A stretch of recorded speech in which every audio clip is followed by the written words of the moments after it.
ஆளுமை சேனல் நேயர்களுக்கு பணிவான வணக்கம். இன்னைக்கு நாம பார்க்க போற விஷயம் மருத்துவம் சம்பந்தமான ஒரு விஷயம். அதாவது வாய் பேச முடியாத தன்மை மற்றும் காது கேட்க முடியாத தன்மை. இது எப்படி வருது? இதை தீர்ப்பதற்கான வழிமுறைகள் என்ன அப்படின்றத தான் நம்ம பார்க்க போறோம். இன்னைக்கு பரவலா அதிகமா குழந்தைகளுக்கு இந்த விஷயம் பாதிக்கப்படுது. இதுக்கு முன்னாடி இருந்த காலத்துல கூட்டு குடும்பமா இருந்தாங்க மனிதர்கள். இப்போ தனி குடும்பமா போறாங்க. அப்படி இருக்கும்போது இந்த குழந்தைகளுக்கான மன அழுத்தம், சோசியல் அஃபெக்ட், சமூக சிந்தனை இதெல்லாம் குறைஞ்சிக்கிட்டே வர்றதால இந்த குழந்தைகள் புற உலக சிந்தனை உடைய குழந்தைகளாகவும், அதாவது ஆட்டிசம் குழந்தைகளாகவும், மன வளர்ச்சி குன்றிய குழந்தைகளாகவும் இப்ப நிறைய குழந்தைங்க பிறக்க ஆரம்பிச்சிடுறாங்க. இதை நம்ம எப்படி தடுக்கிறது அப்படின்றது தான் நம்ம பார்க்க போறோம். மெயினா இதுக்கு என்ன காரணம் அப்படின்னா ஒரு 4 விதமான காரணமா முக்கியமான ஆய்வாளர்கள் சொல்றாங்க. அதுல ஃபர்ஸ்ட் காரணம் என்னன்னு கேட்டீங்கன்னா மரபு வழி கோளாறு. அதாவது அப்பா, தாத்தா, கொள்ளு தாத்தா இந்த மாதிரி ஆட்களுக்கு காது கேளாண்மை மற்றும் வாய் பேச முடியாத தன்மை இருந்தா அதே மாதிரி பேர பிள்ளைங்க, அதுக்கு வர்ற ஜெனரேஷன் எல்லாருக்கும் இந்த காது கேளாண்மை மற்றும் வாய் பேச முடியாத தன்மை, மன வளர்ச்சி குன்றிய தன்மை வரும் அப்படின்னு சொல்றாங்க. ரெண்டாவது விஷயம் என்னன்னு கேட்டீங்கன்னா சொந்தத்திலே திருமணம் செய்யறது. அதாவது ரத்த பொருத்தம் இல்லாம அத்தை மகள், அத்தை மாமன் மகன் இந்த மாதிரி நெருங்கிய உறவுல திருமணம் செய்ததால இந்த பிரச்சனை வர்றதா சொல்றாங்க. இது 10% தான் ஆய்வாளர்கள், அதாவது மருத்துவர்களால் நிரூபிக்கப்பட்ட ஒரு உண்மை. ஆனா சொந்தத்துல திருமணம் செய்யற பல ஜோடிகள் நல்ல ஆரோக்கியமான உடல் நலம், மனநலம் உள்ள குழந்தைகள் பிறகுறாங்கன்றதும் நாம தவிர்க்க முடியாத ஒரு விஷயமாகத்தான் இருக்குங்க. இதுக்கு அடுத்தது மருந்து மாத்திரைகள். அதாவது தேவையில்லாத மருந்து மாத்திரைகளை சாப்பிடுவதன் மூலமாக மன வளர்ச்சி குன்றிய நிலை, ஆட்டிசம் நிலை உருவாகுது அப்படின்னு மருத்துவர்கள் சொல்றாங்க. ஆக தேவையில்லாத மருந்து மாத்திரை சாப்பிட்றத முற்றிலும் நம்ம தவிர்க்கணும். நிறைய பேர் என்ன பண்றாங்கன்னா குழந்தை ஆரோக்கியமா பிறக்கணும், அழகா பிறக்கணும், இந்த 2 கான்செப்ட்ல தேவையில்லாத மருந்து மாத்திரை, டானிக் அந்த மாதிரி விஷயங்களை பயன்படுத்துறாங்க. இது முற்றிலும் தவறான ஒரு விஷயம். மாறாக நம்ம என்ன பண்ணலாம் அப்படின்னா உணவு பழக்க வழக்கத்தை சரி செய்யலாம். இப்போ அந்த உணவு பழக்க வழக்கம் என்ன அப்படின்னு கேட்டீங்கன்னா ஒரு கர்ப்பிணி பெண் 3 மாதம், 6 மாதம், 8 மாதம், 9 மாதங்கள் முடிய இப்படி 4 கட்டங்கள்ல வேறு வேறு உணவு பழக்கங்களை கையாளுறது நல்லது. இதை தான் முன்னோர்கள் நிறைய விஷயத்துல சொல்லியிருக்காங்க. இப்ப நிறைய பேர் ஒரு குறிப்பிட்ட மாதத்துல சிட்ரிக் அமிலமான இந்த புளிப்பு சுவையை எடுத்துக்கிட்டா மூளை வளர்ச்சி நல்லா இருக்கும் அப்படின்னு சொல்லப்படுது. இது ஒரு முக்கியமான விஷயம். அது மட்டும் இல்லாம போலிக் ஆக்சைடு நிறைந்த உணவு எடுத்துக்கலாம். அதாவது பப்பாளி பழம், பப்பாளி பழத்தை 3 மாதம், அதாவது 5 மாதத்திற்கு மேல் தாராளமாக உட்கொள்ளலாம். ஒரு 2 மாதம் 3 மாதத்துல அது என்னன்னா கரு சிதைவு ஏற்படும் அப்படின்னு சொல்றாங்க. அது ஓரளவுக்கு உண்மைதான். அது எல்லா பெண்களுக்கும் நிகழறதுக்கான வாய்ப்புகள் கிடையாது. அதனால பப்பாளி பழம் 5 மாதம் அதற்கு மேல் உள்ள மாதத்தில் உட்கொண்டால் போலிக் ஆக்சைடு நிறைய நமக்கு குழந்தைகளுக்கு கிடைத்து ஒரு ஆரோக்கியமான குழந்தைகள் உருவாவதற்கான வாய்ப்புகள் மிக அதிகமாக இருக்கிறது. இது மட்டும் இல்லாம போலிக் ஆக்சைடு நிறைந்த உணவு எதுலெல்லாம் இருக்குன்னு கேட்டீங்கன்னா பாதாம் பயிர், காலிஃப்ளவர் அந்த மாதிரி விஷயங்கள்ல போலிக் ஆக்சைடு நிறைந்த உணவு நிறைய இருக்கு. ஆரஞ்சு பழம், கமலா ஆரஞ்சு என்று சொல்லக்கூடிய அந்த ஆரஞ்சு பழத்துல போலிக் ஆக்சைடு நிறைந்த உணவு இருக்கு. அதை எடுத்துக்கொள்வதன் மூலமாகவும் கர்ப்பிணி பெண்களுக்கு சிறந்த ஆரோக்கியம் உள்ள குழந்தை பிறக்கும் என்பதில் எந்த விதமான ஐயமும் இல்லை. இதை தவிர்த்து ஃபாஸ்ட் ஃபுட் என்று சொல்லக்கூடிய இன்று கடையில் இருக்கிற அந்த பாய்லர் கோழி இறைச்சி மற்றும் ரசாயன பொருட்கள் இதையெல்லாம் பயன்படுத்துவதன் மூலமாக இந்த பிரச்சனை நிறைய இருக்கு. ஜங்க் ஃபுட் என்று சொல்லக்கூடிய பேக்கரி ஐட்டம், கேக்கு, பர்கர், பீஸா, வண்ணச்சாயங்கள் பொருந்திய பல உணவுப் பொருட்களை பயன்படுத்துவதன் மூலமாக இந்த பிரச்சனை அதிகமாகவே இருக்குங்க. அதனால யாருமே இந்த ஃபாஸ்ட் ஃபுட் என்று சொல்லக்கூடிய அந்த உணவு முறையை கைவிடணும். ரெண்டாவது, இந்த ஜங்க் ஃபுட் என்று சொல்லக்கூடிய பீஸா, பர்கர், கேக்கு, இந்த முறைகளை நாம் கைவிடணும். இந்த மாதிரி விஷயங்களை நம்ம பார்த்து பண்ணிக்கணும். இது வந்து உணவு பழக்க வழக்கத்தோட ஒரு முக்கிய பகுதியாக இருக்குது. இதில் குறைஞ்சா கூட குழந்தைகள் மன வளர்ச்சி குறைந்த குழந்தைகளாகவும் புற உலக சிந்தனை குறைந்த குழந்தைகளாகவும் பிறப்பதற்கான வாய்ப்புகள் மிக அதிகமாக இருக்கிறது.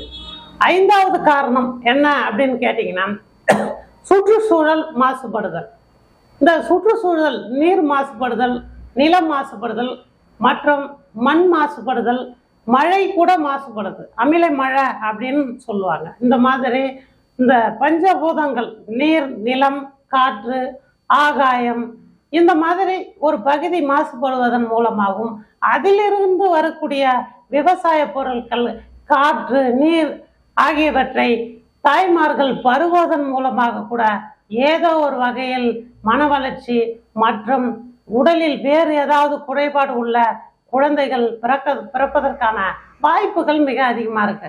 ஆக இந்த பூமி தாயை பாதுகாக்கிறது நம்மளுடைய கடமை. இது ஒரு முக்கியமான விஷயம். 2வது, மூட பழக்க வழக்கங்கள்ல சிக்கி தவிக்கிறது ஒரு காரணமாக அமைகிறது. இந்த மூளை வளர்ச்சி மற்றும் மன வளர்ச்சி குறைபாடு உள்ள குழந்தைகள் பிறப்பதற்கான காரணம். இவங்க என்ன பண்றாங்கன்னா, பில்லி, சூனியம், ஏவல், இந்த மாதிரி ஒரு நம்பிக்கை இருக்கு. அதனால வேண்டி கருவுற்ற அந்த பெண்களை வந்து ஒரு நேரம் குறித்து கொடுப்பாங்க ஜோசியர்.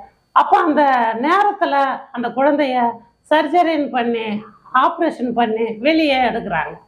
இந்த முறை உலக தவறான முறை அப்படின்னு நம்ம சொல்லலாம். முடிந்தவரை சுகப்பிரசவம் வந்து நல்ல விஷயம் அப்படின்றது தான் நம்ம பதிவு பண்ணுறோம். முடியாத பட்சத்தில் தான் இந்த அறுவை சிகிச்சையின் மூலமாக குழந்தைகளை வெளியே எடுக்கணும் அப்படின்ற விஷயத்த நாம் கொண்டு போகணும் அப்படின்றதெல்லாம் மாற்று கருத்து இல்லை. மாறாக இந்த நல்ல நேரம் பார்த்துக்கிட்டு அறுவை சிகிச்சை செய்து குழந்தையை வெளியே எடுப்பதன் மூலம் எந்த விதமான பலனும் இல்லை. இதில் ஒரு மூட நம்பிக்கை விஷயம் என்ன அப்படின்னு கேட்டிங்கன்னா, என்ன சொல்கிறாங்க அப்படின்னு கேட்டிங்கன்னா, அறுவை சிகிச்சை செய்து எடுக்கின்ற குழந்தைகள் அறிவாற்றல் உள்ள குழந்தைகளாக இருக்குது அப்படின்னு சில பேர் வந்து தவறாக புரிஞ்சுக்கிறாங்க. அப்படி எதுவுமே இல்லை. மாறாக சுகப்பிரசவம் செய்து வருகின்ற அந்த குழந்தை தான் நல்ல ஐக்யூ என்று சொல்லக்கூடிய அறிவு மேம்பாடு உள்ள குழந்தையாக இருக்கிறதுல நமக்கு எந்த விதமான சந்தேகமும் இல்லைங்க. இந்த மாதிரி சில காரணங்கள் மூலமாகத்தான் இந்த குழந்தைகள் இப்படி பிறக்குது அப்படின்றத நாம இதுல பதிவு பண்றோம். சரி, இந்த குழந்தைகள் வந்து இப்படி பிறந்துட்டாங்க, இதை சரி செய்வதற்கான வழிமுறைகள் என்ன அப்படின்னு பார்த்தீங்கன்னா, இந்த புற உலக சிந்தனை உடைய குழந்தைகளோட முக்கியமான பாதிப்பு மூளை மற்றும் நரம்பு மண்டலம் தான்.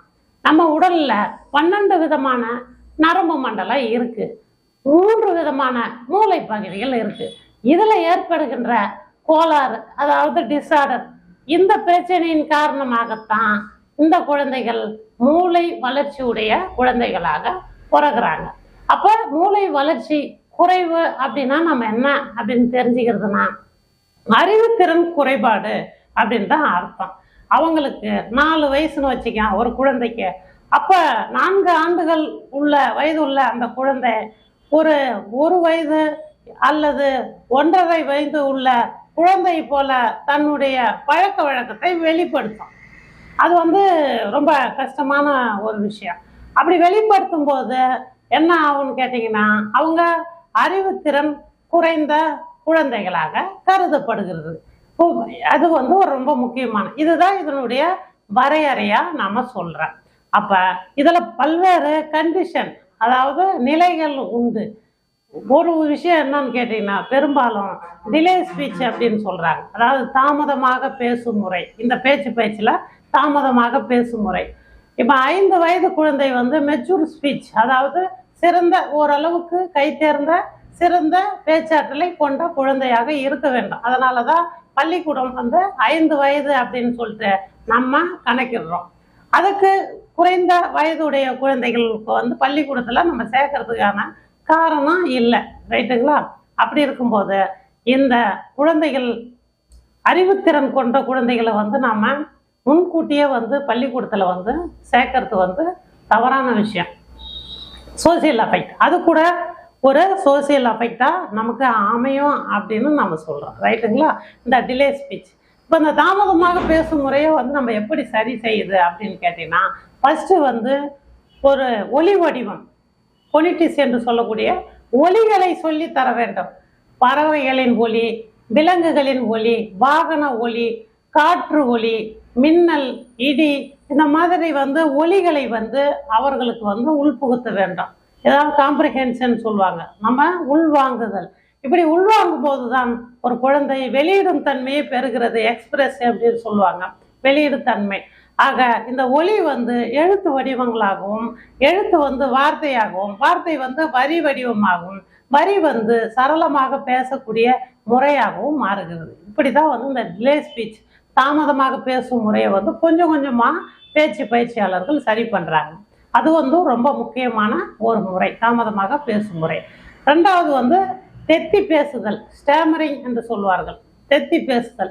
இந்த தெத்தி பேசும் முறை வந்து மரபொழி கோளாறாக கூட இருக்கலாம். அப்பா தாத்தா அதுக்கு முன்னாடி இருக்கிற இந்த ஜெனரேஷன் மூலமாக கூட ஒவ்வொருத்தவங்களும் தெத்தி பேசுவாங்க.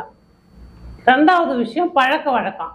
இப்போ ஒரு மாணவனோ மாணவியோ பள்ளிக்கூடத்து செல்லும்போது அங்கே இருக்கிற ஆசிரியர்கள், சக மாணவர்கள், இல்லை நம்ம குடும்பத்திற்கு பக்கத்தில் இருக்கிற உறவினர்கள் யாரேனும் தெத்தி பேசினால், அதாவது ஸ்டாமரிங் இருந்தால், அந்த பசங்களும் அந்த பழக்கத்தின் மூலமாக கூட தெத்தி பேசுவாங்க. இது வந்து ரொம்ப முக்கியமான ஒரு விஷயம். நம்ம நிறைய இப்போ வந்து சினிமா பார்த்து பழக்கப்பட்டதால சினிமா வாயிலாக அந்த அடையாளத்தை நம்ம பதிவு பண்ணுறோம். இப்போ நானும் ரவுடி தான் அப்படின்ற ஒரு திரைப்படத்தில் விஜய் சேதுபதி, நயன்தாரா நடிச்சிருப்பாங்க. அப்போ அந்த நயன்தாரா வந்து ஒரு குறிப்பிட்ட டைம் இடைவெளியில் வந்து தெத்தி பேச ஆரம்பிப்பாங்க. ஒவ்வொரு பேரில் வந்து பேர் சொல்லும்போது தெத்துவாங்க. அப்புறம் வந்து ஒரு சமையல் பொருள் சொல்லும்போது தெத்துவாங்க. வேற யார்கிட்டயாவது பேசும்போது தெத்துவாங்க. இப்படி தெத்தி பேசும் முறை வந்து அதிகமாக இருக்குது. இதை எப்படி தவிர்க்கிறது அப்படின்னு கேட்டீங்கன்னா, முன்னாளில் வந்து இந்த கூழாங்கல் என்று சொல்லக்கூடிய இந்த வழுவழுப்பான ஆற்றங்கரையில் இருக்கிற அந்த கல்லை வந்து நாக்கில் போட்டு பேசும்போது அந்த நாக்கு வந்து உருள ஆரம்பிக்கும். ஆர்டிகுலேஷன் என்று சொல்லக்கூடிய பல், நாக்கு, தொண்டை, மேலெண்ணம், இப்படியெல்லாம் அந்த நாக்குகள் வந்து சுழலும் போது அந்த தெத்தி பேசும் தன்மை போய் சரளமாக பேசும் முறை உருவாகும். இது வந்து ஒரு முக்கியமான ஒரு விஷயம். ரெண்டாவது வந்து தூய்மையான தேனை வந்து பருகுவதன் மூலமாகவும், நாக்கில் தடவி மசாஜ் என்று சொல்லக்கூடிய அந்த அழுத்தத்தை ஏற்படுத்துவதன் மூலமாகவும் தெத்தி பேசுகிற தன்மை முற்றிலும் குறையும் அப்படின்னு ஆய்வாளர்கள் சொல்கிறாங்க. ஆனால் அந்த கூழாங்கல் முறை சில நேரத்தில் ஆபத்தானது. அதற்காக வேண்டிதான் இன்று வந்து அந்த கூழாங்கல் முறையை விட்டுட்டு இந்த தேன் தடவி பயிற்சி அளிக்கின்ற முறையையும், சிறு சிறு காய்கறி துண்டுகளை வந்து தேனில் நனைத்து வாயில் போட்டு, எப்படி கூழாங்கல்லை போட்டு நாம் வாயில் தெத்தி பேசுகின்றோமோ அதே போன்று சிறு சிறு காய்கறி துண்டுகளை வந்து வாயில் போட்டு தெத்தி பேசும்போது சரளமாக பேசுகின்ற தன்மையை வந்து வரும் அப்படின்றதுல எந்த விதமான மாற்றமும் இல்லை. இதை தாண்டி இதற்கான இன்னொரு தீர்வு என்ன அப்படின்னு கேட்டிங்கன்னா, கஷ்டமான வார்த்தைகளை பயன்படுத்தணும். ஆங்கிலத்திலும் சரி, மற்ற பிற மொழிகளிலும் சரி, தமிழிலும் சரி, கடினமான வார்த்தைகளை வந்து நம்ம பயன்படுத்தணும். கடினமான வார்த்தைகளை என்னெல்லாம் சொல்லலாம்னா, ழா, பழம், வாழை, அந்த மாதிரி, விளக்கு, அந்த மாதிரி லா, ழா, அதாவது வல்லினம், மெல்லினம், இடையினம்வாங்க. இதில் இந்த வல்லினம் சம்பந்தமான எழுத்துக்களும் இந்த இடையினம் சம்பந்தமான எழுத்துக்களும் பயன்படுத்தும் போது இந்த தெத்தி பேசுகிற முறை வந்து முற்றிலும் வந்து அகலம் அப்படின்றதுல எந்த விதமான சம்பந்தமும் இல்லை, அந்த அந்த சந்தேகமும் இல்லை. அப்படி இருக்கும்போது சமஸ்கிருதம் சொல்லுவாங்க, உலகத்திலேயே சிறந்த 3 கலப்படம் இல்லாத மொழி அப்படின்னு கேட்டிங்கன்னா தமிழ், உருது, சமஸ்கிருதம். இந்த 3லும் வந்து ஒலி அமைப்புகள், ஒலியோட தன்மைகள், ஒலியோட உத்திகள், ஒலியோட நேர்த்தின்வாங்க, டெக்னிக், இது எல்லாமே வந்து அதிகமாக இருக்கிறது இந்த 3 மொழியில். எதில்? தமிழ், சமஸ்கிருதம், உருது, இந்த 3 மொழியிலே அதிகமாக இருக்குது. ஆக தமிழையும் பயன்படுத்தலாம், சமஸ்கிருதத்தையும் பயன்படுத்தலாம், உருதையும் பயன்படுத்தலாம். இப்படி பயன்படுத்தினால் ஒலியின் தன்மை அதிகரித்து பேச்சாற்றல் குழந்தைகளுக்கு ரொம்ப எளிமையாக வரும். அதை மற்ற மொழிகளை வந்து நம்ம குறைவாக மதிப்பிடுவதில்லை. இருந்தாலும் இங்கிலிருந்து கலப்பிடப்பட்ட மொழிகள் தான் அது. இது வந்து ஒரு நேர்மையான ஒரு கலப்பிடம் இல்லாத மொழின்றதுக்காக நம்ம சொல்றோம். அப்ப சமஸ்கிருதம் என்ற வார்த்தைகள் வந்து பயன்படுத்தலாம். இப்ப ஆரம்ப காலத்திலிருந்து பொதுவாக பிராமண குல வழக்கத்துல வந்து அந்த சமஸ்கிருதத்தை வந்து பள்ளி பருவத்திலிருந்து சொல்லி கொடுப்பாங்க, சுலோகங்கள் சொல்லி கொடுப்பாங்க. அது நல்ல பழக்க வழக்கங்கள். இப்போ உதாரணத்துக்கு பார்த்தா, ஓம் நமோ பகவதே தட்சிணாமூர்த்தி மகயம் மேதாம் பிரயட்சியாம் பிரயட்ச சுவாகா அப்படின்னு சொல்ற இந்த ஒவ்வொரு வார்த்தை ஒளிமுறைகளும் வந்து நாக்கின் தன்மை சரளமாக பேசக்கூடிய தன்மையை தூண்டும். அதுதான் சமஸ்கிருதத்துக்கு இருக்கிற மிகப்பெரிய சிறப்பு. சமஸ்கிருதம் என்றால் என்ன, முதல்ல நம்ம அதை தெரிஞ்சுக்குவோம். தமிழின் துணைமொழி தான் சமஸ்கிருதம், அதுல மாற்று கருத்து இல்லை. தமிழில் சிறந்த வல்லுநர்கள், பண்டிதர்கள், சித்தர்கள், கை தேர்ந்த முனிவர்கள், ஞானிகள் இவங்கெல்லாம் வந்து தங்களுக்குள்ளே பரிமாறுவதற்கான ஒரு கோடு வேர்டு என்று சொல்லக்கூடிய அந்த ஒரு மொழியை உருவாக்குனாங்க. அவர்களுக்குள்ளே புரிந்து கொள்வது. இப்போ பார்த்தீங்கன்னா கல்லூரி மாணவர்கள் வந்து தங்கிலீஷ் பயன்படுத்துவாங்க, இவங்களுக்குள்ளே ஒரு விதமான மொழியை ஏற்படுத்துவாங்க. அந்த மாதிரி இருக்கு இல்லையா? அந்த இப்போ சில திரைப்படத்தில் கூட எம்எஸ் பாஸ்கர் வந்து வேறு விதமான மொழியை உருவாக்கி லாரன்ஸ் சார் படத்தில் வந்து பயன்படுத்தியிருப்பார், ஒரு விளையாட்டுக்காக, ஒரு நகைச்சுவைக்காக. அந்த மாதிரி வந்து இந்த சமஸ்கிருதம் ஒரு விளையாட்டாகவும் ஒரு குருமாரை புரிஞ்சுக்கிறதுக்கான ஒரு முறைக்காக தான் முதல்ல அவங்க கண்டுபிடிச்சாங்க. அதுக்கு பேர் தான் சமஸ்கிருதம். சமஸ்கிருதமும் ஒரு வகையான தமிழ் மொழியே என்றதை நாம இந்த மீடியா வாயிலாக தெரிவிச்சுக்கிறோம். அது ரொம்ப முக்கியமான விஷயம். அப்படி சமஸ்கிருதத்தை பயன்படுத்துவதன் மூலமாக பேச்சாற்றல் அதிகமாக வரும் அப்படின்றதுல எந்த விதமான சந்தேகமும் இல்லைங்க. அப்போ தமிழ், சமஸ்கிருதம், உருது போன்ற விஷயத்தை கடினமாக பயன்படுத்தணும். வல்லினம் வெள்ளினம் இடையினத்தில் நம்ம வல்லினத்தையும் இடையினத்தையும் அதிகமாக பயன்படுத்துவதன் மூலமாக நமக்கு பேச்சாற்றல் அதிகமாகிறது. அதை தான் சில பயிற்சியில் வந்து பா டா கா அப்படின்வாங்க. அப்போ பா என்ற எழுத்தை கொண்ட சொல்லையும் அது சம்பந்தமான வார்த்தைகளையும் வரிகளையும், டா காயன் இது பா டா கா இந்த 3 எழுத்தில் உள்ள சொல்லையும் எழுத்தையும் வரிகளையும் பயன்படுத்தும் போது நமக்கு வந்து ஒரு பேச்சாற்றல் அதிகமாக வருது. இந்த தெத்தி பேசுகின்ற முறை போய் தெளிவாக பேசுகின்ற முறை வந்து வருதுன்றதில் எந்த விதமான சந்தேகமும் இல்லை. அது ஒரு முறை. பா டா கா இதை வந்து நீங்கள் பயன்படுத்துங்க. அப்போ இந்த தெத்தி பேசுகிற முறையை நாம் பார்த்தோம். அடுத்தது வந்து பல்வேறு நடிகர்களை உதாரணம் காட்டி நம்ம இந்த பேச்சு குறைபாடை பற்றி நம்ம பகிர்ந்துக்க போகிறோம். பழைய நடிகர் வந்து மகாநதி சங்கர் வந்து ஒரு கரகர குரலில் பேசுவார். அந்த உங்களுக்கு எல்லாருக்குமே தெரியும் மகாநதி சங்கர். அவர் வந்து பேசும்போது அவர் வாய்ஸ் வந்து ஒரு கரகரத்தன்மையாக இருக்கிறதால அது வந்து ஒரு மூச்சு இறைக்கிற வாய்ஸ், அந்த பிரீத்திங் வாய்ஸ் அப்படின்வாங்க. மூச்சு இறைக்கிற மாதிரி பேசுவார். ரெண்டாவது மொட்டை ராஜேந்திரன் நகைச்சுவை நடிகர் வந்து ஒரு குதிரை கணக்கிற மாதிரி அவங்க பேசுவாங்க. இழுத்து குதிரை கணக்கிற மாதிரி பேசுவாங்க. ஆனால் இது மருத்துவ அடிப்படையில் இதை ஒரு டிஸார்டர், குழப்ப நிலை அப்படின்றாங்க. இது ஒரு பிரச்சனைக்கான ஒரு வாய்ஸ்ன்றாங்க. ஆனால் இது இறைவனுடைய ஒரு ஒலி அமைப்பு.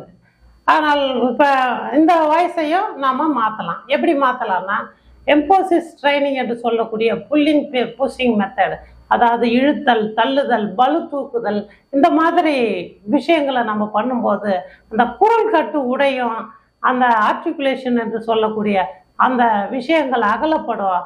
அந்த வோக்கல் கார்ட்ஸ் என்று சொல்லக்கூடிய அந்த நெஞ்சு குழியில் இருக்கின்ற அந்த வாய்ஸ் பாக்ஸ் வந்து விரிவடையும். இப்படியெல்லாம் பண்ணும்போது தெளிவான பேச்சு, இந்த மூச்சு இறைக்கிற பேச்சு, குதிரை கணக்கிற மாதிரி இந்த விஷயம்லாம் முற்றிலுமாக அகலும் என்பதில் வந்து சந்தேகமே இல்லை. அப்புறம் ஆண் குரல் பெண் குரல் அது ஒரு பிரச்சனை. அதே மாதிரி இந்த மாதிரி விஷயங்கள்ல சில பேர் வந்து அந்த தொண்டையில் இருக்கிற ஆப்ரேஷன் பண்ணி கூட அந்த காற்று இடைவெளியை வந்து ஹை பிச்சு லோ பிச்சை வந்து சரி செய்யும் போது இந்த ஆண் குரல் பெண் குரல் மாறுவதற்கான வாய்ப்புகள் அதிகமாக இருக்கிறது. இது ஒரு டிஸார்டராகவும் கருதப்படுது. இந்த மாதிரி பயிற்சிகளும் நம்ம பண்ணுறோம்.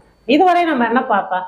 ஹார்ஸ் வாய்ஸ், இந்த பிரீத்திங் வாய்ஸ், இந்த ஆண்குரல் பெண்குரல் ஆண்டர்போனியா ஃபீபர்போனியா அந்த மாதிரி விஷயங்கள், ஸ்டாமரிங் என்று சொல்லக்கூடிய தெத்துவாய், டிலே ஸ்பீச் தாமதமாக பேசும் முறை, இதையெல்லாம் நம்ம பார்க்குறோம். அடுத்தது அந்த லாங்குவேஜ் டிஸார்டர்னு ஒன்று இருக்குங்க. இந்த மொழியியல் கோளாறு, இந்த மொழி பிரச்சனை, அதாவது ஒரு ஒரு மொழியை எப்படி பேசணும்னா ப்ரோசோடி யாப்பிலக்கணம், அதாவது ஒரு மொழியை எப்படி பேசணும்னு ஒரு விதிமுறைகள் இருக்குது. காலம் அறிந்து, அதன் இலக்கிய நயம் அறிந்து, சப்ஜெக்ட் ஆப்ஜெக்ட் அந்த மாதிரி சொல்லுவாங்க இல்லையா.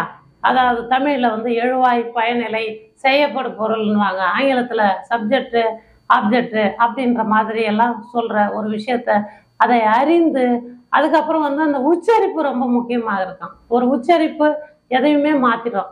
அதாவது நீதி என்ற ஒரு வார்த்தைக்கு முன்னால் ஆ செலுத்தினால் அநீதி என்று மாறிவிடும் தமிழில். அந்த மாதிரி தான் நிறைய விஷயங்கள் வந்து உச்சரிப்பை வந்து சரியாக பயன்படுத்தலைன்னா அந்த மொழியோட அர்த்தங்களும் மாறுறதுக்கான வாய்ப்புகளும் இருக்கு. அதனுடைய தன்மை வந்து கெட்டு போயிடும். ஆக யாப்பிலக்கணம் ப்ரொசோடின் மூலமாக அந்த தன்மையை பேசணும். இது வந்து இந்தி மொழியை தாய்மொழியாக கொண்டவர் தமிழ் பேசும்போது ஒரு வேறுபாடு தெரியும். தமிழ் மொழியை தாய்மொழியாக கொண்டு பேசும்போது இந்தியை பேசும்போது ஒரு மாறுபாடு தெரியும். அப்படி எந்த மொழி தாய்மொழியாக இருந்து வேறு மொழி கற்றுக்கொள்பவர்களுக்கு இந்த லாங்குவேஜ் டிஸார்டர் அப்படின்னு ஒன்று இருக்குது. இதை வந்து இந்த உச்சரிப்பு முறையின் மூலமாக நாம் சரி பண்ணலாம். அது ஒரு முக்கியமான காரணம். அதாவது அதுக்கு அடுத்தது வந்து பயம், கூச்சம், வெக்கம், தயக்கம், இது மூலமாக சோசியல் பேச்சு குறைபாடு அப்படின்னு ஒரு வகை இருக்கு. சோசியல் பேச்சு குறைபாடு, அதாவது சமூகம் சார்ந்த பேச்சு குறைபாடு தான். இதை வந்து நம்ம அப்படி சொல்றோம். அப்ப என்ன பண்ணணும்? சமூகம் சார்ந்த பேச்சு குறைபாடை நம்ம எப்படி சரி செய்யணும்னா, இந்த பயம், அச்சம், நடுக்கம், தயக்கம் இது வந்து கொஞ்சம் கொஞ்சமா இருக்கணும். அப்ப மேடையில பேசுறவங்க கூட ஆரம்பத்துல கை நடுங்கி, கால் நடுங்கி, குரல் வந்து படபடத்து நிறைய மாதிரி பேசுவாங்க. இதெல்லாம் வந்து சோசியல் டெவலப்மெண்ட் என்று சொல்லக்கூடிய சில பகுதி மூலமாக நம்ம சொல்லித்தரோம். பெரியவர்கள்கிட்ட எப்படி பேசணும், சிறியவர்கள்கிட்ட எப்படி பேசணும், அப்புறம் மேடையில் எப்படி பேசணும், இப்போ ஒரு டெலிவிஷனில் எப்படி பேசணும், வானொலியில் எப்படி பேசணும், பொது இடங்களில் எப்படி பேசணும், ஃபேமிலி மெம்பர்ஸ் கிட்ட நம்ம எப்படி பேசணும், இந்த நண்பர்கள்கிட்ட எப்படி பேசணும், அதே மாதிரி ஒரு நேர்முக தேர்வில் எப்படி பேசணும், பள்ளிக்கூடங்களில் எப்படி பேசணும், கல்லூரிகளில் எப்படி பேசணும், ஒரு என்டர்டைன்மெண்ட்டான ஒரு சினிமா திரையரங்குலையோ ஒரு கலாச்சார விழாக்களில் எப்படி நம்ம பங்கேற்று ஒரு நகைச்சுவையாக பேச வேண்டும். இப்படியெல்லாம் பேச்சில் வந்து பல்வேறு வகைகள் இருக்குது. அதைத்தான் சமூக சார்ந்த பேச்சு குறைபாடு அப்படின்னு சொல்கிறோம். அதையும் நம்ம குழந்தைகளுக்கு வந்து நம்ம சொல்லித்தரணும். இன்றைக்கி அதிகமாக இந்த சமூகம் சார்ந்த பேச்சு குறைபாடு இருக்குது. இதுக்கு எப்படின்னா சின்ன வயசுலேயே இது வந்து ஒரு குறைபாடாக மாறிடுது. அது என்னன்னு கேட்டிங்கன்னா, சென்னை போன்ற பெரிய நகரங்களில் இப்போ அதாவது தனி குடும்பம் இருக்காங்க, கூட்டு குடும்பம் இல்லாமல் தனி குடும்பம் இருக்காங்க. அப்போ அந்த குழந்தைகள் வந்து சக குழந்தைகளோடு பழகாமல், சக உறவினர்களோடு பழகாமல் தனிமைப்படுத்துவதன் மூலமாக இந்த சமுதாயம் சார்ந்த பேச்சு குறைபாடு ஏற்படுது. ஆக எல்லாரிடமிருந்து நம்ம ஒற்றுமையாக பழகி அந்த தன்மையை ஏற்படுத்தி கொள்ள வேண்டும். இதைத்தான் பாரதியார் அவர்கள் சொல்வார்ல, கூடி விளையாடு பாப்பா, ஒரு குழந்தையை வையாதே பாப்பா அப்படின்ற மாதிரி அந்த விளையாட்டின் மூலமாக ஒரு சமூக சிந்தனை நமக்கு வருது. இது ஒரு முக்கியமான விஷயம். அப்போ நம்ம என்ன பார்த்தோம்? அடுத்தது வந்து உணவு பழக்க வழக்கத்தில் போலிக் ஆக்சைடு நிறைந்த உணவு வந்து நம்ம பார்த்தோம். பொதுவாக இந்த பேச்சு குறைபாடு உள்ள குழந்தைகளுக்கு என்னென்ன உணவு பழக்க வழக்கத்தை கொடுக்கணும் அப்படின்றத நம்ம பார்க்குறோம். இப்போ அந்த பேச்சு அப்படின்னு சொன்னால் உடலில் இருக்கிற எந்தெந்த ஆர்கன் வேலை செய்யுது அப்படின்னு ஃபர்ஸ்ட் பார்ப்போம். பல், நாக்கு, தொண்டை, மேலெண்ணம், கீழெண்ணம், நுரையீரல், அடிவயிறு, இந்த மாதிரி ஒரு 5 பகுதி தான் வந்து இதில் செயல்படுது, பங்கேற்கிறது. அப்போ நம்ம என்ன பண்ணணும் அப்படின்னு கேட்டிங்கன்னா, ஒன்றையும் நம்ம பலப்படுத்தணும் உணவு மூலமாக. இப்போ உதாரணத்துக்கு மெயினாக லங்ஸை பலப்படுத்தணும். லங்ஸுக்கு தேவையான என்ன பண்ணணும்னா, இந்த சின்ன வெங்காயம் சாறு, அதாவது சூட்டு உடம்புக்கு இருக்கிறவங்க மட்டும் பயன்படுத்துங்க. சின்ன வெங்காயம் சாறு ஒரு 3 நாள் 4 நாளைக்கு ஒரு வாட்டி குடிக்கும்போது, ஒரு 1/2 டம்ளர் அந்த மாதிரி வந்து குடிக்கும்போது அந்த நுரையீரல் இருக்கின்ற நுரைகள் வெடித்து சரியான ஆக்சிஜன் மேலெழும்பி பேச்சாற்றல் அதிகமாக வருதுன்றதில் எந்த விதமான ஐயம் இல்லை. அப்போ 2வது தூய்மையான காற்றை வந்து நம்ம சுவாசிக்கிறதுக்கான ஒரு சூழ்நிலையை ஏற்படுத்தி கொள்ள வேண்டும். அது ஒரு முக்கியமான ஒரு விஷயம். இதுதான் நுரையீரலை முதல்ல பாதுகாக்கணும் ஒன்று. ரெண்டாவது, தொண்டை பகுதியை எப்படி பாதுகாக்கிறதுன்னா, இந்த தூது இலையை அரைத்து தொண்டையில் தான் நனைத்து மாமனிடம் பேச போற மணிக்கணக்கா அப்படின்னு கூட பழைய பாடல் வந்து ஒன்று இருக்கு. அது உண்மைதான். இந்த தூது இலையில் இருக்கின்ற அந்த நிறைய வந்து சத்தான பகுதி வந்து தொண்டையில் படும்போது பேச்சாற்றல், அங்க ஏதாவது காயங்கள் இருந்தா கூட ஆற்றப்படும். அப்ப தூது இலைக்கு அப்படி ஒரு மருத்துவ குணம் உள்ளது. ரெண்டாவது, அதிமதுரம் நாட்டு மருந்து கடையில தெரியும், அது உங்களுக்கு தெரியும். அது ஒரு வேறு மாதிரி இருக்கும், பொடியாகவும் அதிமதுரம் விற்கிறாங்க. அந்த அதிமரத்தை நல்லா அரைச்சு பவுடர் சேர்த்து வெந்நீரில் கலந்து நம்ம பருகும்போது தொண்டை வந்து இதமாக பராமரிக்கப்படுது. அது ஒரு முக்கியமான ஒரு விஷயம். முடிந்தவரை டீ காஃபியை வந்து நம்ம அவாய்ட் பண்ணோம். தேநீர் மற்றும் குழம்பி என்று சொல்லக்கூடிய இந்த விஷயத்தை வந்து அவாய்ட் பண்ணிட்டு, மாறாக இந்த கருப்பு காப்பி, சுக்குமல்லி காப்பின்னு சொல்லுவாங்க, இதெல்லாம் வந்து நம்ம பயன்படுத்துவது மூலமா நம்ம தொண்டை வந்து பாதுகாக்கப்படுது. அது ஒரு ரொம்ப முக்கியம். இப்போ தொண்டை பாதுகாக்கிறதுக்கு சுக்குமல்லி, அடுத்தது வந்து அதிமதுரம், தூது இலை, இது மூன்றும் வர முக்கியமான மருந்து. நுரையீரலை பாதுகாக்கிறதுக்கு வந்து சின்ன வெங்காயம் வந்து ஒரு அருமையான ஒரு மருந்தாக நமக்கு ஃபாலோ பண்ணுது. இந்த ஒரு விஷயத்த நம்ம பண்ணுறோம். அடுத்தது, அது அந்த பேச்சாற்றல் பெருகுவதற்கு ஐம்புலன் என்று சொல்லக்கூடிய ஐம்புலனும் கண், காது, மூக்கு, வாய், மெய், செவி எல்லாமே பயன்படுதுங்க. இப்போ கை கால் எதுக்குன்னா தொடு உணர்வு ஏற்படுத்தும் போது பேச்சாற்றல் பெருகும். ஆக நல்ல விதமான ஒரு தொடு உணர்வு எக்ஸசைஸை இப்போ நம்ம பண்ணலாம். உடற்பயிற்சியை பண்ணும்போது பேச்சாற்றல் பெருகும். ரெண்டாவது வந்து மூக்கு, சரியான வாசனை. இப்போ மகிழம்பூ அந்த மாதிரி வந்து இந்த கடவுளுக்கு படைக்கின்ற சில பொருட்கள் வந்து முகரும் போது அந்த நுரையீரல் பற்று ஒரு புத்துணர்வு ஏற்பட்டு பேசும் ஆற்றல், சிரிக்கும் ஆற்றலை வந்து நம்ம ஏற்படுத்தும். அந்த ஒரு சந்தோஷமான ஒரு பேச்சை ஏற்படுத்துறதுக்கு இந்த வாசனைகள், இந்த மகிழம்பூ, இந்த வேப்பிலை, துளசி, புதினா, கொத்தமல்லி, இந்த மாதிரி விஷயங்கள், நல்ல ஒரு மல்லிகைப்பூ, அடுக்கு மல்லி, இந்த மாதிரி விஷயங்கள்லாம் வந்து செவ்விதழ், தாமரை, இந்த வாசனைகள்லாம் வந்து நம்மளை ஒரு ரொம்ப முக்கியமான ஒரு வாசனையாக நம்ம நாட்டில் வந்து கருதப்படுகிறது. ஆர்டிஃபிஷியலாக, இதுக்கு மாறாக ஆர்டிஃபிஷியலாக செயற்கை முறை இந்த சென்ட்டு, பர்ஃப்யூம் எல்லாம் பயன்படுத்தாத இருக்கிறது நல்லது. அது வந்து உடல் நலத்துக்கு, லங்ஸுக்கு மயக்கத்தை ஏற்படுத்தும். மூளைக்கு சேர்ந்த ஒரு விதமான மயக்கத்தை ஏற்படுத்துகிற ஒரு விஷயம். அதனால் அதை முற்றிலும் நமக்கு தவிர்த்திடலாம் அந்த விஷயங்கள். இது ஓகே. அடுத்தது வந்து காதுக்கு வந்து நம்ம முன்னரே சொன்ன மாதிரி அனிமல் சவுண்டு, பறவைகள் சவுண்டு, மற்ற சத்தங்கள்லாம் புகட்டும் போது பேச்சாற்றல் வரும் அப்படின்றதுல எந்த விதமான விஷயங்களும். நாலாவது சுவைத்தன்மை, டேஸ்ட் தெரப்பி அப்படின்னு நம்ம சொல்லுவாங்க. உப்பு, புளி, காரம், கசப்பு, துவர்ப்பு, இப்படி அறுசுவை சொல்லுவாங்க தமிழர்கள். இந்த அறுசுவையும் நடுநாக்கில் ஒவ்வொரு நாக்கில் நம்ம தடவி குழந்தைகளுக்கு பயிற்சி அளிக்கும் போது ஒவ்வொரு சுவைக்கும் அவங்க ஒரு விதமான தன்மையை ஏற்படுத்துவாங்க. இப்போ புளிக்கு வந்து ஒரு மாதிரி அப்படி தட்டுற மாதிரி சத்தங்கள், கசப்புக்கு வந்து அந்த உமிட்டல் ஏற்படுத்துகிற மாதிரி சத்தங்கள், ஒரு வாந்தி வர்ற மாதிரி சத்தம், புளிப்புக்கு ஒரு மாதிரியான சத்தங்கள், இனிப்புக்கு ஒரு மாதிரியான சத்தங்கள். இந்த சத்தத்தை அப்படியே கன்வெர்ட் பண்ணி அடுத்த வார்த்தைகளாகவும் வரிகளாகவும் நாம் பயன்படுத்தலாம். இதை தான் வந்து டேஸ்ட் தெரப்பி அப்படின்னு நம்ம சொல்கிறோம். அடுத்தது, பார்வையால் அணுகக்கூடிய விஷன் தெரப்பி. இது மூலமாகவும் பேச்சாற்றல் ஏற்படுது.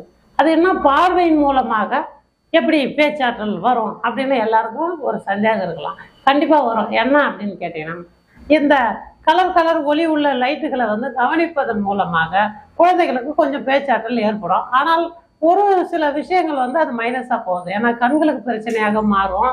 அதே மாதிரி தலைவலி, மயக்கம், அந்த மாதிரி விஷயங்கள் கூட வரும். சில விஷன் தெரப்பி சென்டர்லாம் அப்படி பண்ணுறாங்க. அதற்கு மாறாக நம்ம என்ன பண்ணலாம் அப்படின்னு கேட்டிங்கன்னா, கோயிலில் இருக்கிற இந்த குபேரன் திரின்னு ஒன்று சொல்லுவாங்க. கோயில் வாசலில் பச்சை கலரில் மூலிகை திரி விற்பாங்க. அந்த திரியை வாங்கி நாம் நல்விளக்கில் வந்து நல்ல எண்ணெயை ஊற்றி விளக்கேற்றி அதை பார்க்கும்போது ஒரு குளுமையான தன்மை, ஒரு சாந்தமான தன்மை கிடைக்கும். அப்படி கிடைக்கும்போது நமக்கு வந்து அந்த பேச்சாற்றல் பெருகும். கண்களின் வழியாக ஊடுருவது தான். கண்கள் வந்து ரெண்டு விஷயத்தை தான் ஃபோக்கஸ் பண்ணும். ஒன்று உருவ அமைப்பு, இன்னொன்று ஒளி, இன்னொரு விஷயம் என்னன்னு கேட்டிங்கன்னா நிறங்கள். நிறங்கள், ஒலி, உருவம் இது மூணையும் உள்வாங்கும் போது மூளை வேலை செய்து பேசுகின்ற ஆற்றல், கேள்வி கேட்கின்ற ஆற்றல் இதெல்லாம் பெருகும் அப்படின்றது தான் விஷன் தெரபி. ஆக நீங்கள் இந்த விளக்கு வச்சு குழந்தைகளை பார்க்க வைக்கிறத நீங்கள் ட்ரை பண்ணுங்க, நல்ல பலன் கிடைக்கும்.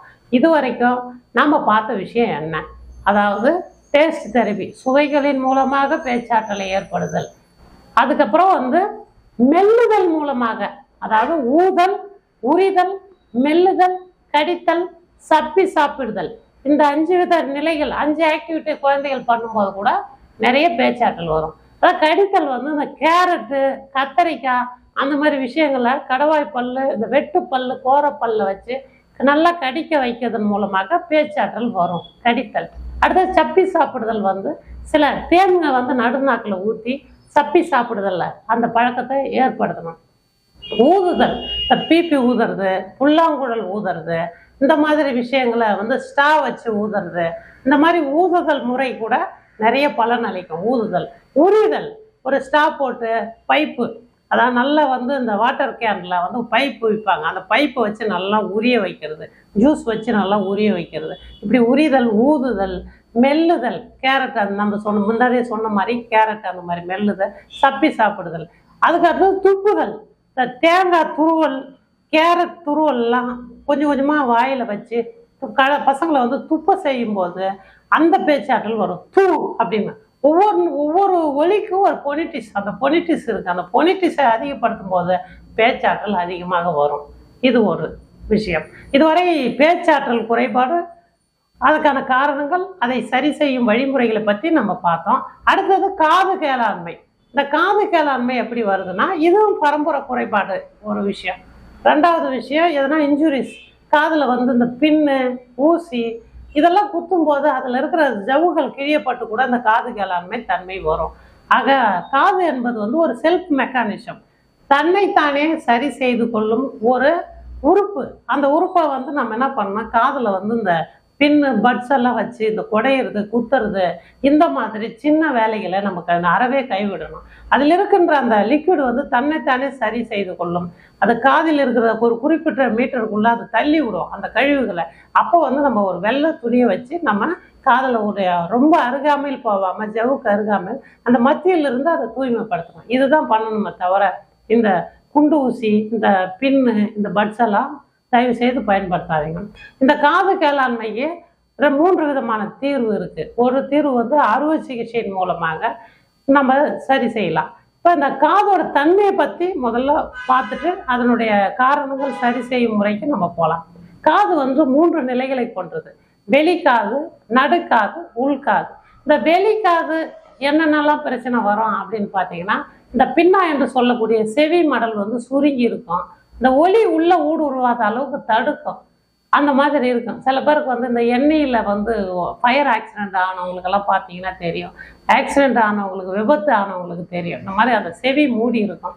பிறவிலே கூட சில குழந்தைங்களுக்கு செவி சுருங்கி இருக்கும். அதுதான் வெளிக்காது பிரச்சனை. அதுக்கு உள்ளார அந்த கெனால் மாதிரி ஒரு ஒரு வாய்க்கால் மாதிரி ஒரு ஓடை அமைப்பு இருக்கும், ஒரு பைப் மாதிரி இருக்கும். அதுவும் சுருங்கி இருந்தாலும் ஒலி ஊடுருவாது, அந்த மாதிரி ஒரு பிரச்சனை இருக்கும். அப்புறம் உள்காது, நடுக்காதலில் இருக்கிற இந்த எலும்புகள், 3 விதமான எலும்புகள் இருக்கும் உள்காதில். மெல்ஸ், ஸ்டெப்ஸ், இன்கஸ் அப்படின்னு 3 விதமான எலும்புகள் இருக்கும். இந்த எலும்புகள் தேய்மானம் ஆவதன் மூலமாகவும், சரியாக மூளையில் இருக்கிற நரம்புக்கு ஒலி கடத்தும் தன்மை இல்லாததாலையும் இந்த பிரச்சனை வரும். அதுக்கு அடுத்தது இந்த நத்தக்குடு வடிவம், அந்த ஜவ்வுன்னு சொல்லுவாங்க இல்லையா, மூளை அந்த காதோட ஜவ்வு, அந்த ஏற்றம் கிழிதல் மூலமாக கூட இந்த காது கேளாண்மை தன்மை ஏற்படுவதற்கான வாய்ப்புகள் இருக்கு. 1. 2வது பிறவிலே காது கேளாண்மை தன்மை இருப்பதனால் வாய் பேச முடியாத தன்மை கூட இருக்கிறதுக்கான வாய்ப்பு இருக்கும். அதாவது வாய் பேசுறதுக்கான முக்கியமான காரணமே காது கேட்கணும். காது கேட்டாதான் அதை மூளைக்கு கடத்தப்பட்டு வாய் பேசும். ஆக காது கேட்கவில்லை என்றால் வாய் பேச முடியாத தன்மை குழந்தைகளுக்கு கண்டிப்பாக இருக்கிறதுக்கான வாய்ப்பு இல்லை. ஆக இது 1. பிறவிலே காது சுத்தமாக கேட்காத நிலை உள்ள குழந்தைகள் சைகை முறையில், அதாவது மூளை வளர்ச்சி குன்றிய குழந்தைகள் தனி, ஆனால் மூளை சரியாக வேலை செய்து அறிவுத்திறன் சரியாக இருந்து அதே சமயத்தில் காது கேளாண்மை தன்மை இருந்தால் அவர்களுக்கு வாய் பேச முடியாத தன்மை இருக்கும். அப்போ வந்து சைன் லாங்குவேஜ் என்று சொல்லக்கூடிய இந்த சைகை முறையை நம்ம பயன்படுத்தணும். கையை காலை ஆட்டி நீட்டி அந்த விரல்களை காமித்து தண்ணி தா, சாப்பாடு தா, ஸ்கூலுக்கு போகிற, பஸ்ஸு வருது, நண்பர் கூட போகிற, படிப்பு, எழுத்து, இந்த மாதிரி எல்லா விஷயத்தையும் எண், அந்த மாதிரி இலக்கணம், கணக்கு எல்லாமே படிக்கிறாங்க. இது எப்படின்னா சைன் லாங்குவேஜ். இதை 2 வகையாக பிரிக்கிறோம். American sign language, Indian sign language அப்படின்னு 2 வகையாக. அமெரிக்கன் சைன் லாங்குவேஜ் ஒரு கையை பயன்படுத்தி அவங்க அசைவை ஏற்படுத்துவாங்க. இந்தியன் சைன் லாங்குவேஜ் 2 கைகளை பயன்படுத்தி அசைவுகளை ஏற்படுத்துவாங்க. இதுதான் வித்தியாசம். இதுக்குன்னு தனியாக ஒரு கல்லூரி இருக்குது, தனியாக பாடசாலை சென்டர் இதெல்லாம் இருக்குது. இதில் போய் மாணவர்களை சேர்த்து நம்ம பயிற்சி பண்ணலாம். சென்னையில் கூட நிறைய பள்ளிகள், தனியார் என்ஜிஓக்கள் அதெல்லாம் இருக்குது. ராமாவரம் தோட்டத்தில் முன்னாள் முதல்வர் எம்ஜி ராமச்சந்திரன் ஐயா அவர்களின் கூட காது கேளாத ஒரு பள்ளி இருக்குது. அங்கேயும் போய் மாணவர்கள் படிக்கிறாங்க. இந்த மாதிரி முக்கியமான விஷயங்கள் இது வந்து சைன் லாங்குவேஜ் சம்மந்தமான ஒரு விஷயம். இந்த காது கேளாமை தன்மைக்கு வந்து எப்படின்னா அறுவை சிகிச்சையின் மூலமாக குணப்படுத்தலாம். அடுத்தது வந்து 2வது வந்து மருந்து மாத்திரைகள் மூலமாக கூட குணப்படுத்தலாம். மருந்து மாத்திரை, அந்த காதில் சீழ் வர்றது, வலிக்கிறது, இந்த மாதிரி விஷயங்கள் வந்து மருந்து மாத்திரை மூலமாக குணப்படுத்தலாம். 3வது தீர்வாக இயரிங் எய்ட், அதாவது கருவிகள் காதலில் பயன்படுத்துவதன் மூலமாக, இந்த கருவிகள் மூலமாக கூட இந்த காது கேளாத தன்மையை வந்து நம்ம பயன்படுத்தலாம். இது நிறைய கருவிகள் இருக்குது. நிறைய பேர் வந்து இந்த காதில் மிஷின் பொருத்துறத வந்து தப்பாக நினைக்கிறாங்க. நம்மளை வந்து ஒரு ஊனம் அப்படின்னு நினச்சிடுவாங்க. அப்படின்ற மாதிரி எல்லாம் கூட நிறைய பேர் தப்பாக நினச்சி அந்த மிஷின் போடுறத இது பண்ணுறாங்க. எப்படி கண்ணுக்கு வந்து கண்ணாடி பயன்படுத்தவில்லை என்றால் மீண்டும் மீண்டும் அந்த ஒலி அமைப்பு குறைந்து கொண்டே வரும். அந்த மாதிரி காதுக்கு அந்த கருவி பயன்படுத்தலாம் கூட காது கேட்கும் தன்மை குறைந்து கொண்டே வரும், நரம்பு தேய்மானம் ஆகிக்கொண்டே வரும் என்பதில் எந்த விதமான சந்தேகமும் இல்லை. ஆக ஒரு மருத்துவர், கை தேர்ந்த ஆடியோலஜிஸ்ட் என்று சொல்லக்கூடிய மருத்துவர்கள் வந்து அந்த காது கருவிகள் பயன்படுத்த சொன்னால் உடனே அதை தயக்கம் இல்லாமல் பயன்படுத்துங்க. இப்போ உங்களுக்கு தகுந்த மாதிரி கண்ணாடியில் கூட வந்துடுது. அதுக்கப்புறம் காதுக்கு உள்ளார கெனால் இயரிங் எய்டு என்று சொல்வார்கள். அந்த கெனால், அந்த வழி இருக்கு இல்லையா, நடுக்காதுக்கு உள்ளார வச்சுருவாங்க. நம்ம காது கருவி பயன்படுத்துகிறதே மற்றவங்களுக்கு தெரியாது. அந்த மாதிரி கருவிகள்லாம் இப்போ வந்துடுது. அதனால் நம்ம கூச்சப்படவோ பயப்படவோ வெக்கப்படவோ தேவையில்லை. ஆக காது கேளாண்மை மற்றும் வாய் பேச முடியாத தன்மை குழந்தைகள் முதல் பெரியவர்கள் வரை யாராக இருந்தாலும் எங்களை கண்டிப்பாக அணுகலாம். உங்களுக்கான ஆலோசனை மற்றும் தீர்வு மற்றும் மருத்துவ குறிப்பு, உணவு பழக்க வழக்கங்கள், எங்கெல்லாம் வந்து இந்த பயிற்சி நிலையங்கள் இருக்கிறது, இப்படி எல்லாத்துக்கும் நாங்கள் வழிகாட்டுறோம். நீங்கள் இதுவரை இந்த ஆளுமை டிவியை கவனித்து எங்களுக்கு ஆதரவு அளித்ததற்கு மிக்க நன்றி. ஆளுமை டிவிக்கு எப்போதும் ஆதரவு அளியுங்கள் என்று சொல்லி உங்களிடமிருந்து விடைபெறுகிறேன். உங்கள் அன்பு நண்பர் தனசேகரன். நன்றி, வணக்கம்.